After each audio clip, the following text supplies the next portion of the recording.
So today, we're going to deconstruct a single verse from the Quran. And what's so special about it? Well, depending on how you translate just one key word, it means two completely different, almost opposite things.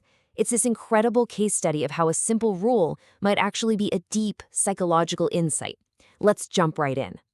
Okay, so here's the translation most people are familiar with. On the surface, it seems pretty straightforward, right? It sounds like a simple moral lesson. When you give charity, don't spoil the good deed by bragging about it or making the person you're helping feel bad. That's the common understanding. But if you stop and think about it for a second, this reading starts to raise some pretty weird logical questions. And that leads us to the very first puzzle. I mean, think about it. If you donate money, that's a done deal. The transaction is complete. So how can saying something mean or reminding someone of your generosity literally cancel that donation? The money doesn't just reappear in your bank account. It doesn't quite make sense logically. The source we're looking at points out there's a real disconnect here between the action and how it's supposedly undone. Then there's the metaphor. This is where it gets even stranger. The verse compares this whole situation to a smooth rock covered with dust that gets washed clean by a heavy rain. So what does that have to do with giving charity? A bare, clean rock? How is that a good analogy for a spoiled good deed? It just feels random, totally disconnected from the topic of giving. And here's the final piece of the puzzle, and it's a big one. The verse ends with a warning to the kafirin. Now, you might think that means hypocrites, or maybe ungrateful people, which would fit the charity theme. But it doesn't. The word specifically means those who conceal the truth. That's a huge clue, right? It's like the text is telling us that maybe, just maybe, this verse isn't about charity at all. So we've got all these questions piling up. How do we make sense of it? Well, it turns out the entire mystery hinges on one single crucial word. Unlocking its original meaning changes absolutely everything. And that word is Sadaqa. Now, today, in modern Arabic, if you hear Sadaqa, you're probably thinking charity or alms. But the source material argues that's not its primary meaning in the Quran.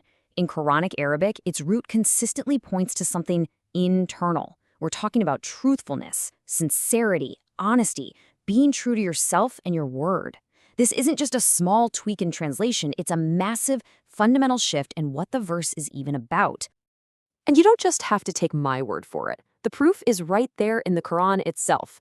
The source points to other verses where this exact same root word is used. And guess what? It consistently means truthful and sincere. The argument is that the Quran basically defines its own terms, and within its own text, Sadaqa is about integrity, not money. Okay, so let's run with this. If Sadaqa means acts of sincerity instead of charity, what happens to that weird metaphor with the rock, the dust, and the rain? Well, this is where it gets really cool. Suddenly, it all clicks into place. With this new key, the metaphor completely transforms. It's not a physical landscape anymore. It's a map of the human conscience. That smooth rock? That's not a literal stone. It's someone's intellect, polished on the outside, but so hard that no truth can actually get in. And the dust? That's just a thin, superficial coating of fake virtue and false humility. And the rain? That's a downpour of revelation, a test of truth that just washes all that pretense away, leaving that hard, bare intellect totally exposed.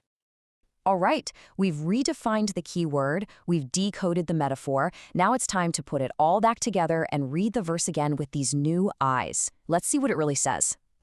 So, check this out. With this new lens, the verse is no longer about charity. It's a powerful warning against canceling out your acts of sincerity. It's painting a picture of someone whose goodness is just a thin layer of dust on a hardened heart. And when a real test comes along, that downpour of revelation, poof, the facade is gone and their true nature is laid bare for everyone to see. The gap between these two interpretations is just massive. So let's put them side by side. You're going to see just how dramatically the meaning changes. Okay, this chart really breaks it down. Look at the Quranic column. Everything is internal. Sadaqa is sincerity. The rain is revelation. The rock is your intellect. It's all about what's going on inside you. Now look at the modern column. It's all external, physical stuff. Charity, literal rain, a literal stone. Even that final word, kufuru, goes from a psychological act, concealing the truth, to a simple label, disbelievers. It's a completely different framework. So what we're left with are two totally different paths. On one hand, you have the Quranic reading, which is like an internal test of truthfulness versus deceit.